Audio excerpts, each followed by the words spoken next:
Hello engineers. आज हमारा task 36 है, या फिर हम इसे डे 36 बोल लें, बात एक ही है। और आज तारीख हमारी 23 दिसंबर हो चुकी है। और आज समझ लो कि आज और कल हमारा फेज़ 5 और चलेगा। उसके बाद फिर हमारा फेज़ 6 स्टार्ट हो जाएगा, जिसमें हम लोग कुछ नई मॉडिफिकेशन करने की कोशिश करेंगे, जिस हिसाब से डिमांड आ रही है उसके अकॉर्डिंग। तो आज हम लोगों को क्या करना है, सबसे पहला सब्जेक्ट हमको सर्वे पढ़ना है। आज थोड़ा टेक्निकल पे हमको ज़्यादा फोकस करना है, क्योंकि हमारे टेक्निकल के 3 सब्जेक्ट बचे हुए हैं और इसको हमको किसी भी हालत में आज ख़त्म करना पड़ेगा, क्योंकि कल हम रिवाइज़ करके टेस्ट देंगे। तो टेक्निकल एक सब्जेक्ट हम लोग ज़्यादा पढ़ेंगे। तो सर्वे में आज हम लोगों को कंटूर पढ़ लेने हैं और इसके कुछ क्वेश्चन लगा लेंगे हम लोग। तो कंटूर के इंपॉर्टेंट चैप्टर है, इससे भी हमेशा एक क्वेश्चन आना ही आना है, एक या दो क्वेश्चन इसके हमेशा आते हैं। तो ध्यान रहे, इसकी थ्योरी अच्छे से पढ़ लेनी है, इसकी थ्योरी अच्छे से मिल जाती है। उसके बाद इसके एसएससी जेई के कम से कम 40 क्वेश्चन तो कर ही लेने हैं, एसएससी जेई के कर लेने हैं। उसके बाद जैसे अगर टाइम मिलता है वाईसीटी एई का लगाने का, तो उसके 10 क्वेश्चन कर लेना, बस हो गया, ज़्यादा क्वेश्चन करने की ज़रूरत नहीं है। उसके बाद फिर ट्रांसपोर्टेशन में आज हम लोगों को रेलवे कवर करना है। रेलवे से कभी कभी क्वेश्चन आ जाता है, हमेशा नहीं आता है, लेकिन जैसे आता है तो सिंपल क्वेश्चन ही रहता है, तो वो क्वेश्चन हम लोग को बन जाना चाहिए। तो उसके लिए क्या करना है, हम लोगों को रेलवे की थ्योरी थोड़ी सी देख लेनी है। और एसएससी जेई के इसके क्वेश्चन वैसे एसएससी जेई में कम है, इसके 20 क्वेश्चन कर लेने हैं। उसके बाद हम लोगों को इरिगेशन पढ़ना है। इरिगेशन बहुत इंपॉर्टेंट चैप्टर हो जाता है, मेंस के पॉइंट ऑफ व्यू से भी इम्पॉर्टेंट है और प्री के पॉइंट ऑफ व्यू से भी इम्पॉर्टेंट है। तो इरिगेशन में हम लोगों को और हाइड्रोलॉजी, इनके चैप्टर कम हैं और क्वेश्चन बहुत ज़्यादा जाते हैं, मतलब थ्योरी इनकी काफ़ी ज़्यादा है। तो उस थ्योरी को हमको अच्छे से कवर करना पड़ेगा। बहुत सारी चीज़ें कन्फ्यूजिंग वाली हैं, एप्लीकेशन एफिशिएंसी, इस टाइप की बहुत सारी चीज़ें रहती हैं। तो वो हमको रिवाइज़ करते जाना है, बार बार करेंगे तो वो चीज़ें हमको अच्छे से याद हो जाएंगी। तो हम लोगों को इरिगेशन मैच क्या करना है, वाटर रिक्वायरमेंट ऑफ क्रॉप करना है, इसकी थ्योरी पढ़ लेनी है। उसके बाद इसके एसएससी जेई के क्वेश्चन लगा लेने हैं, 30 क्वेश्चन इसके लगा लेंगे, बहुत हैं इतने क्वेश्चन। और अगर टाइम मिलता है तो वाईसीटी एई के भी क्वेश्चन हम लोग लगा सकते हैं, 10 क्वेश्चन, बस इतने ही क्वेश्चन लगाने हैं, ज़्यादा क्वेश्चन इसके लगाने की ज़रूरत नहीं है।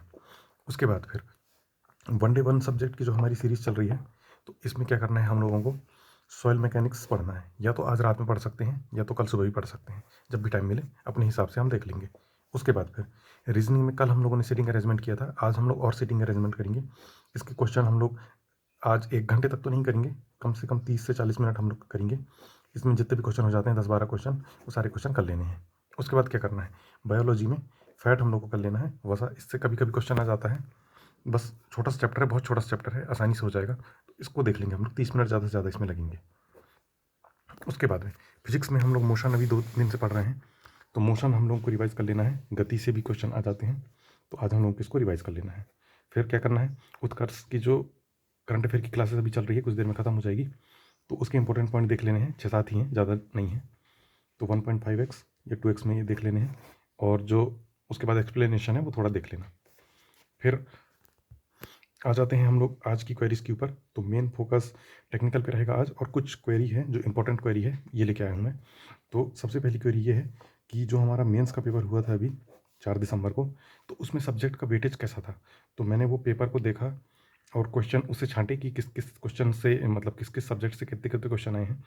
तो एक थोड़ा सा आइडिया मुझे लगा है कि लगभग इतने क्वेश्चन आए हैं, प्लस माइनस हो सकता है 1-2 आगे पीछे, क्योंकि कभी कुछ क्वेश्चन समझ में नहीं आते हैं, लगता है कि वो एफएम का है लेकिन वो सॉइल का निकल जाता है, इस टाइप से चीज़ें हो जाती हैं, तो प्लस माइनस हो सकता है। तो देखो, सर्वे में हमारे 8 क्वेश्चन आए हैं, उसके बाद बीएमसी में हमारे 15 क्वेश्चन आए हैं। इसका मतलब समझ लो कि वेटेज जैसा हमारा प्री में रहता है वैसा ही मेंस में भी है, अच्छा खासा वेटेज है। उसके बाद एफएम से हमारे 10 क्वेश्चन आए हैं, इसका भी वेटेज प्री में रहता है, इसका भी अच्छा खासा वेटेज है। उसके बाद फिर जो एस्टिमेशन एंड कॉस्टिंग है, इससे 11 क्वेश्चन आए हैं। तो ये तो बहुत इंपॉर्टेंट चैप्टर है वैसे भी प्री के लिए, तो प्री में जैसे क्वेश्चन पूछ रहा है वैसे मेंस में भी इनसे अच्छा क्वेश्चन पूछ रहा है। इनके 3 अगर हम लोग गुणा 3 कर देंगे तो हमारे नंबर भी आ जाएंगे कि इतने इतने नंबर के आए हैं। उसके बाद इरिगेशन एंड हाइड्रोलॉजी, इससे देखो ना कितने ज़्यादा 12 क्वेश्चन आए हैं, इससे भी काफ़ी ज़्यादा क्वेश्चन आए। इसलिए क्या है कि ये प्री और मेंस दोनों के पॉइंट ऑफ व्यू से बहुत इंपॉर्टेंट सब्जेक्ट बन जाता है। उसके बाद सॉइल, इतना बड़ा सॉइल है लेकिन इससे क्वेश्चन कितने आए, केवल 10 ही क्वेश्चन आए। जैसे एफएम भी कितना बड़ा है लेकिन इससे क्वेश्चन 10 आ रहे हैं। तो ये चीज़ हम लोग को देख के चलनी है, अगर छोटे सब्जेक्ट से अच्छे खासे क्वेश्चन आ रहे हैं तो हम लोग उन सब्जेक्टों को जल्दी कवर कर लें। उसके बाद आरसीसी से भी 10 क्वेश्चन आए हैं। उसके बाद इन्वायरमेंट इंजीनियरिंग, इतना बड़ा सब्जेक्ट है इन्वायरमेंट इंजीनियरिंग, तो मतलब पढ़ने में कितना ज़्यादा टाइम लग जाता है, लेकिन उससे क्वेश्चन कितने आए? केवल 6 क्वेश्चन ही आए। ट्रांसपोर्ट से भी 8 क्वेश्चन आए हैं, स्टील से 5 क्वेश्चन और सोम से 5 क्वेश्चन। तो मेजर हम लोगों को फोकस उन पे भी करना है जिनसे अच्छे खासे नंबर के क्वेश्चन आ गए हैं, क्योंकि हमको प्री और मेंस दोनों में एक स्ट्रेटजी बना के एक अच्छे तरीके से एकदम प्रॉपर वे में तैयारी करनी है। तो हमको उन सब्जेक्टों को थोड़ा सा फोकस करना ही पड़ेगा जिनसे ज़्यादा नंबर ऑफ क्वेश्चन आ रहे हैं, क्योंकि हम लोगों को अल्टीमेटली नंबर खींचने हैं। ऐसा नहीं होना चाहिए कि हम लोग पूरे टाइम, जैसे सोम में कितने कम क्वेश्चन आए हैं, अब सोम को हम लोग ज़्यादा टाइम दे रहे हैं और उससे क्वेश्चन आ रहे हैं कम, तो उसको वेटेज मतलब उसको थोड़ा हम लोग कम इंपॉर्टेंस देके बाकी सब्जेक्ट को ज़्यादा इंपॉर्टेंस दे सकते हैं, क्योंकि अल्टीमेटली हमको नंबर गेन करना है एग्ज़ाम में। प्री में भी गेन करना है और मेंस में भी गेन करना है। अब जैसे ये एक मोटा मोटा अंदाज़ा लग गया, तो अगली बार जो मेंस होगा 2024 का, तो उसमें भी लगभग लगभग यही क्वेश्चन रहेंगे। जैसे 15 है तो 14 हो सकते हैं, 10 है तो 11 हो सकते हैं, 9 भी हो सकते हैं। लेकिन जैसे 5 है तो ये 5 से एकदम से 10 नहीं हो जाएगा, ये 5 से 6-7 ज़्यादा से ज़्यादा जा सकता है, फिर कम भी जा सकता है 3-4। तो ये चीज़ हमको समझनी है कि जो जो इंपॉर्टेंट, जैसे कि इनसे ज़्यादा क्वेश्चन आ रहे हैं, बीएमसी, एफएम, ईएससी, उसके बाद irrigation and hydrology, soil, RCC, तो ये सब्जेक्ट हमको अच्छे से एकदम कवर कर लेने हैं, ताकि अगर इनसे क्वेश्चन आते हैं 50% मार्क्स तो यही कवर कर लेंगे ना, अगर हम लोग इनको जोड़ें तो इनमें अगर अच्छा स्कोर हम लोग कर सकते हैं तो हम लोग अच्छे स्कोर करने की कोशिश करेंगे, और इनकी तैयारी हम लोग मेंस लेवल की भी करेंगे। तो इनके क्वेश्चन हम लोग वाईसीटी एई के इन सब्जेक्टों क्वेश्चन थोड़ा अगले जो हमारा फेज़ 6 से स्टार्ट होगा उसमें थोड़ा सा ज़्यादा करने की कोशिश करेंगे। 10 क्वेश्चन करते हैं तो 20 करेंगे, 20 करते हैं तो 30 करेंगे, इस टाइप से। अब उसके बाद फिर कल हमारा जो भी चीज़ हम लोगों ने पढ़ा है अभी, इनका एक छोटा सा टेस्ट होगा। इस टेस्ट का मतलब मोटो मैं बता देता हूँ। इस टेस्ट का मोटो हमारा ये रहता है कि हम लोग को अल्टीमेटली टाइम मैनेज करना है। अभी हमको नंबर गेन करने पे फोकस नहीं करना है, अभी हम लोगों को टाइम मैनेज करने पे फोकस करना है, क्योंकि टाइम मैनेज ही नहीं हो पाता है लोगों का, और उस हिसाब से अटेम्प्ट ही नहीं हो पाते हैं। अब 120 मिनट में 200 क्वेश्चन करने हैं, एक क्वेश्चन करने के लिए हमारे पास 1 मिनट भी नहीं है, उससे भी कम टाइम है। तो ये कैसे मैनेज होगा? ये इस टाइप से मैनेज होगा, जब हम मल्टीपल टेस्ट दे देंगे तो हमारा टाइम धीरे धीरे मैनेज होना चालू हो जाएगा। अब लोग क्या करते हैं कि सोचते हैं कि नहीं, डायरेक्ट वहाँ जाके पेपर देंगे, डायरेक्ट वहाँ जाके पेपर दोगे तो मैं लिख के दे सकता हूँ, ये 200 क्वेश्चन में से मुश्किल 150 तक ही कर पाओगे, इतना भी नहीं कर पाओगे, इससे भी कम कर पाओगे, और तुम्हारा टाइम कब चला जाएगा पता ही नहीं चलेगा। तो यही होता है। इसलिए क्या है, प्रैक्टिस बहुत ज़्यादा ज़रूरी है, और प्रैक्टिस टेस्ट सीरीज के थ्रू करना इसलिए भी ज़रूरी है क्योंकि टाइम मैनेज उसी से होता है।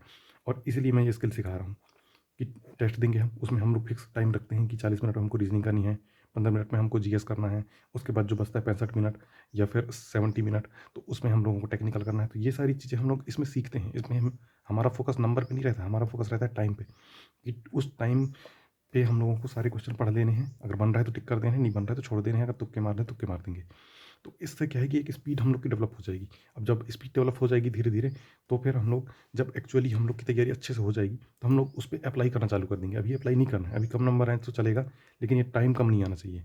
ये टाइम ऐसा होना चाहिए 120 मिनट में पूरे 200 क्वेश्चन मेरे को पढ़ लेने हैं, समझ लेने हैं कि इस टाइप से इसके ऑप्शन ये थे और ये क्वेश्चन था, तो ये मुझे आ जाना चाहिए, बस हो गया। अभी ये नहीं देखना है कि मेरे 70 नंबर आ रहे हैं, मेरे 80 आ रहे हैं, मेरे 100 आ रहे हैं, ये नहीं देखना है। अभी मेरे को ये देखना है कि मेरे क्या 120 मिनट में 200 क्वेश्चन पढ़ ले रहा हूँ मैं, और अगर जो बन रहा है उसको सॉल्व कर ले रहा हूँ। अगर कर ले रहा हूँ तो ठीक है, और नहीं कर पा रहे हो तो इसको मैनेज करना सीखो। अभी 2-4 टेस्ट और लेंगे हम लोग, इससे और अच्छे से ही चीज़ें डेवलप हो जाएंगी। उसके बाद एक और बहुत ज़्यादा इंपॉर्टेंट क्वेश्चन, ये 2-3 क्वेश्चन हैं जो लगातार बहुत सारे स्टूडेंट के द्वारा पूछे जा रहे हैं मुझे। तो पहला क्वेश्चन ये है कि एसएससी जेईई की एलिजिबिलिटी क्राइटेरिया क्या है? एलिजिबिलिटी मैंने कल भी बताया था, आज भी बता देता हूँ। एलिजिबिलिटी क्या है कि डिग्री और डिप्लोमा दोनों एलिजिबल है, लेकिन याद रहे डिप्लोमा में एक्सपीरियंस सर्टिफिकेट मांगता है 3 साल का, तो ये चीज़ ध्यान रखना है। और एक क्वेश्चन ये भी था कि एलिजिबिलिटी कब होगी, मतलब फाइनल ईयर वाले एलिजिबल हैं कि नहीं हैं, या फिर हैं तो कब तक हैं? तो फाइनल ईयर वाले बिल्कुल एलिजिबल हैं, डिप्लोमा के फाइनल ईयर वाले एलिजिबल नहीं होंगे, क्योंकि उनके पास एक्सपीरियंस कहाँ से आएगा? ये सोचने की बात है ना। अगर वो डिप्लोमा में फाइनल ईयर में है उस और वो अप्लाई कर देता है, तो उसको 3 साल का जो एक्सपीरियंस मांगता है वो कहाँ से ला के देगा वो? तो वो तो वैसे एलिजिबल नहीं होता है। डिग्री में फाइनल ईयर वाले एलिजिबल हैं 100%। उसके बाद जो हमारी जो मार्कशीट है और जो डिग्री है वो कब तक की वैलिड है? ये वैलिड है जब मेंस का जिस दिन रिजल्ट आ जाएगा उस तारीख तक की, क्योंकि उसके बाद फिर ये दूसरे प्रोसेस चलने लग जाते हैं। तो उस डेट तक हमारे पास में वो मार्कशीट और जो हमारी डिग्री है वो सब हो जानी चाहिए। तो उसका व्यवस्था हम लोग पहले से कर लेंगे, अगर हमारे पास नहीं है तो, और है तो फिर कोई दिक्कत की बात नहीं है। डिग्री के लिए तो बाद में भी अप्लाई कर सकते हैं, क्योंकि डिग्री में जो एग्ज़ाम जिस दिन हम लोग क्वालीफाई करेंगे उसी दिन की डेट रहती है कि इस दिन ये क्वालिफाई हो चुके हैं करके, और मार्कशीट में भी वही डेट रहती है जिस दिन एग्ज़ाम हमारा हो जाता है। तो ध्यान रहे, हमारा एग्ज़ाम जो है, जैसे कि हमारा अभी पेपर मई जून में होने वाला है प्री का, उसके बाद जुलाई या अगस्त में हम लोग का मेंस का पेपर हो जाएगा, ज़्यादा से ज़्यादा अगस्त सितंबर में हो जाएगा। तो सितंबर में हो जाएगा, उसके बाद जो उसका रिजल्ट है अक्टूबर या नवंबर में आएगा। तो जैसे कि नवंबर में हम लोग के कॉलेज के भी रिजल्ट आ जाते हैं, तो नवंबर में उसके रिजल्ट के पहले पहले हम लोग का आ जाना चाहिए, तो हम लोग को कोई दिक्कत नहीं होगी। और वैसे भी कोई दिक्कत नहीं होगी इस बार, क्योंकि बहुत सही टाइम पे हो रहा है एग्ज़ाम। तो जो अभी फाइनल ईयर में है वो लोग 100% एलिजिबल हैं, और उनकी मार्कशीट भी आ जाएगी, उनकी डिग्री भी आ जाएगी, सारी चीज़ें हो जाएगी। बस एकदम बैक नहीं लगने चाहिए और कोई भी सब्जेक्ट रुकना नहीं चाहिए, तभी ठीक रहेगा। उसके बाद एक और क्वेरी ये आ रही थी कि कास्ट सर्टिफिकेट के बारे में, कि कास्ट सर्टिफिकेट जो है एसटी, एससी, ओबीसी, ईडब्ल्यूएस, इनका किस टाइप से वैलिड रहेगा। तो इनका ध्यान रखें, सेंट्रल वाला लगता है कास्ट सर्टिफिकेट। तो एसटी, एससी वाला तो सर्टिफिकेट हमेशा के लिए वैलिड रहता है, उनका एक बार बन गया सेंट्रल का तो फिर वो बन गया, पर एक डेट फिक्स रहती है कि इस डेट तक का होना चाहिए। तो वो जो है हम लोग को नोटिफिकेशन आता है, उस नोटिफिकेशन में लिखा रहता है कि इस डेट तक का हमको सर्टिफिकेट चाहिए, इससे मतलब पहले पहले का चाहिए करके। तो हम लोग जब नोटिफिकेशन आएगा तो उसमें देख लेंगे अच्छे से। बाकी एक मोटा मोटा तो और है कि एस टी एस सी का कभी भी बनवा सकते हैं, ये वैलिड हो जाता है, बस मतलब वो रिजल्ट आने के पहले पहले हम लोग बनवा लें। ओबीसी का क्या रहता है, ओबीसी का क्राइटेरिया ये रहता है कि हर 3 साल में उनका नया जो सर्टिफिकेट है सेंट्रल वाला वो बनता है। तो जो अभी जो बनेगा, जैसे कि जो ये वैलिड रहेगा वो रहेगा 31 मार्च तक। तो 31 मार्च से पहले पहले ही अप्लाई कर दो, 29 मार्च, 27 मार्च, 28 मार्च, क्योंकि 29 मार्च लास्ट डेट है, इससे पहले पहले अप्लाई कर दो, ताकि हमारा 1 अप्रैल से बन जाए वो, और वो वैलिड हो जाएगा। अगर हमारा एक्सपायर अभी हो रहा है तो वो वैलिड हो जाएगा, लेकिन अगर एक्सपायर नहीं हो रहा है तो हम लोग का चल जाएगा, कोई दिक्कत की बात नहीं है। उसके बाद ई डब्ल्यू एस सर्टिफिकेट क्या होता है कि ये 1 साल के लिए वैलिड रहता है, और ये भी फाइनेंशियल ईयर में बनता है। जैसे कि अभी फाइनेंशियल ईयर फिर से चालू होगा तो 1 अप्रैल से चालू होगा, तो अभी जिन लोगों के पास है ई डब्ल्यू सर्टिफिकेट, उनका 31 मार्च को तो वैसे भी एक्सपायर हो जाएगा, तो उनको भी क्या करना है, 28-27 मार्च या फिर 25 मार्च ये पहले ही अप्लाई कर देना है, ताकि उनका जो है 1 अप्रैल के बाद कभी भी बन जाए तो वो वैलिड हो जाएगा।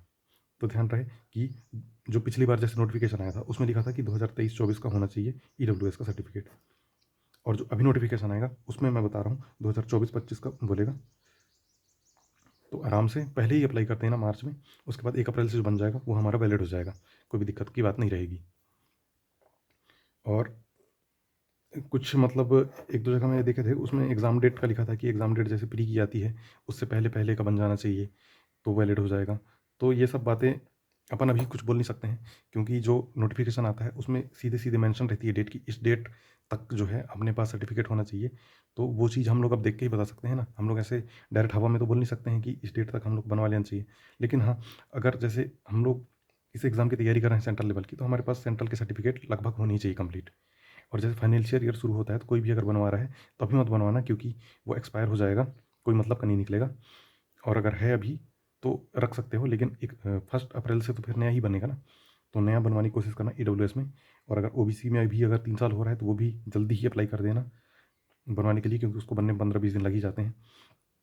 और अगर जैसे है तो फिर कोई दिक्कत की बात नहीं है। एस टी एस सी में भी अगर किसी के पास नहीं है तो वो अभी पहले पहले अप्लाई कर देना, जैसे ही एग्ज़ाम का नोटिफिकेशन आएगा उसके आसपास में अप्लाई कर देना, आराम से वही 15-20 दिन बन जाएगा।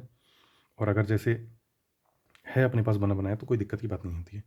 तो आज की क्वेरी ये थी। अब कल मिलते हैं अपन। कल हमको क्या करना है कि सारे जो टेक्निकल सब्जेक्ट हैं उन सबको रिवाइज़ करना है टेक बूस्टर के माध्यम से। तो टेक बूस्टर से क्या करेंगे, हम सारे सब्जेक्ट के 10-10 क्वेश्चन या 5-5 क्वेश्चन, जितने भी क्वेश्चन हम लोग से हो सकते हैं वो क्वेश्चन हम लोग करेंगे। प्लस हम लोग जो नॉन टेक की हैं उसको रिवाइज़ करेंगे, रीजनिंग को भी रिवाइज़ करेंगे, उसके बाद हम लोग अपना टेस्ट देंगे। तो मिलते हैं कल एक न्यू टास्क के साथ में। ओके।